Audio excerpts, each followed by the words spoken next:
તો જો બટાકાવાળા ખેતરમાંથી સીધા અમારા દાદાના ખેતરમાં આવી ગયા. એમાં હવે ઠાર વધારે પડવા ડૂક્યો હોય એટલે ગ્રોકો રડી રહે. અને આ બાજુ અમારા સુખનો સૂરજ ઉજી ગયો હે. જુઓ ગલગોટા કાલનો ભાવ 80 રૂપિયા હતો પપ્પા.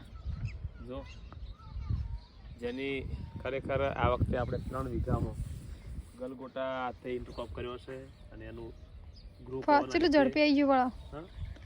આ કવર રે એમ નહીં હવે ને. અને હવે ગ્રુપ કવર ઊંચું લેવા માટે કંઈક નવું પ્લાનિંગ કરશું. એ પણ અમે તમને નવા વિડીયોમાં બતાવશું. ખરેખર ભગવાન જ્યારે એની કૃપા થાય ને કોઈ વાતે કસર છોડતો નથી. આ ખેતરમાં આપણે 6-7 પાક લગાવેલા છે. એક પણ પાક ઉગણી નથી કે જેને થોડો કંઈ ફરક નથી. અને આ તો મસ્ત છે. આખો ખેતર સક્સેસફુલ છે.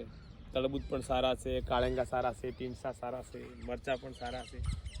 જો આ બાજુ ગ્રો કવરથી ઘણા ફાયદા થાય છે.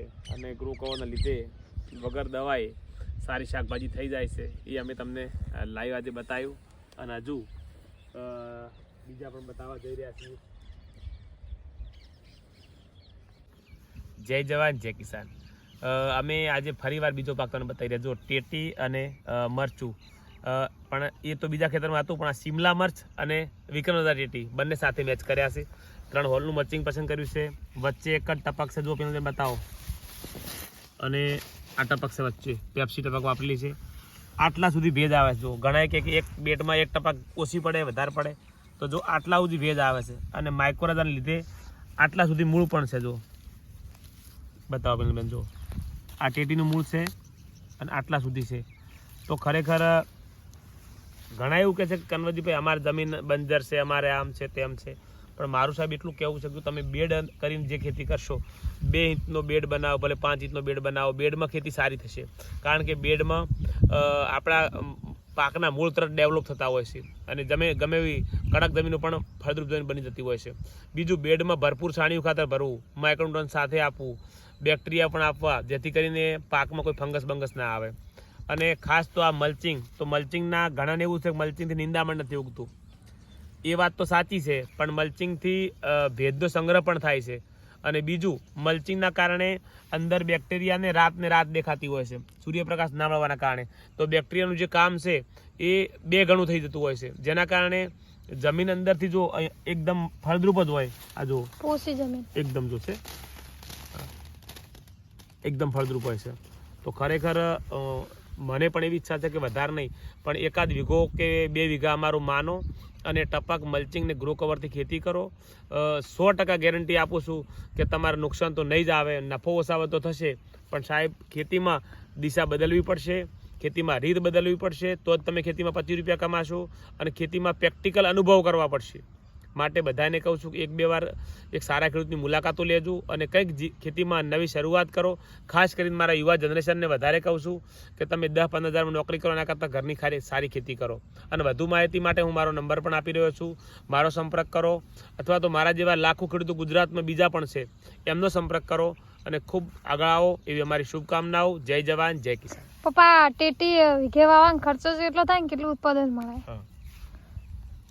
ટેટીમાં એવું હોય છે કે ટેટી વીઘે વાવી હોય, જો મલ્ચિંગ, ટપક ને ગ્રો કવર વ્યવસ્થિત ખેતી કરવી હોય તો વાવવાથી લઈ અને ગાઢવા સુધીનો ખર્ચો 20,000 રૂપિયા હોય છે વીઘાનો ટેટી સાથે. અને એમાં આવકની વાત કરવા જઈએ તો નોર્મલ 5 ટન ઉત્પાદન હોય છે, 5,000 કિલોનું નોર્મલ ઉત્પાદન હોય છે. અને હાઈએસ્ટમાં એનું ઉત્પાદન 10,000થી લઈને 12,000 કિલો સુધી ઉત્પાદન હોઈ શકે છે. અને ભાવની વાત કરીએ તો 5 રૂપિયા કિલોથી લઈ અને 20, 30, 40 રૂપિયા સુધી ભાવ હોઈ શકે છે. એવરેજ ટેટી જો કદાચ 10 રૂપિયા ભાવ મળે અને આપણી ટેટી 10 ટન થઈ જાય તો લાખ રૂપિયા આવક થતી હોય છે. અને આવકની મેં એમાં ખર્ચો કાઢવા જઈએ તો 20,000 આપણો જે વાવણીનો ખર્ચો હતો ને 10,000 મજૂરી, તો 30,000 ખર્ચો વીઘે થતો હોય છે. તો 60-70,000 વીઘે આવક થઈ શકે છે.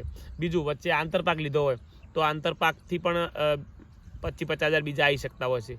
એટલે મારા માનવા અનુસાર જો કદાચ ખેતીને સારી રીતે કરવામાં આવે તો વીઘામથી અમારો જે 16 ગુંઠાનો વીઘો, સૌરાષ્ટ્રમાં 16 ગુંઠા છે, અમારે 24 ગુંઠાનો વીઘો છે, અમારા વીઘામથી અમે લાખ રૂપિયા આજુબાજુની આવક લઈ શકીએ છીએ વર્ષે. ચોખ્ખો નફો 1 વર્ષનો થઈ જતો હોય છે. અને વધારે આવક પણ અમુક સમય થતી હોય છે. પણ ઘણા ખેડૂતો કહે છે કનવરજીભાઈ આવક તમે બોલશો તો સરકાર સબસિડીઓ નહીં આપે, સરકાર આ બધું કહેશે. પણ ખરેખર આવક અમે અમારા તમને બીજા ખેડૂતોને સાચી માહિતી મળે એટલા માટે આવક બતાવવા જઈ રહ્યા છીએ. તો ખરેખર આવક આમ તો ના બતાવી જોઈએ વિડીયામાં, પણ ખેડૂતોની હિંમત વધે, ખેડૂતોને તાકાત વધે એટલા માટે અમે આવક બતાવી રહ્યા છીએ.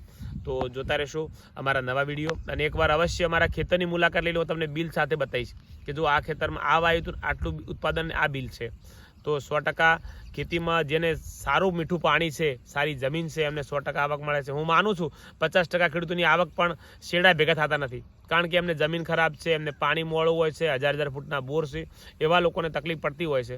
પણ જે આપણા જેવા 20-25% ખેડૂતો છે, એ ખેડૂતોને હજુ જાગવાની જરૂર છે, અને જમીનો વેચે ના અને સારી ખેતી કરે. જય જવાન જય કિસાન.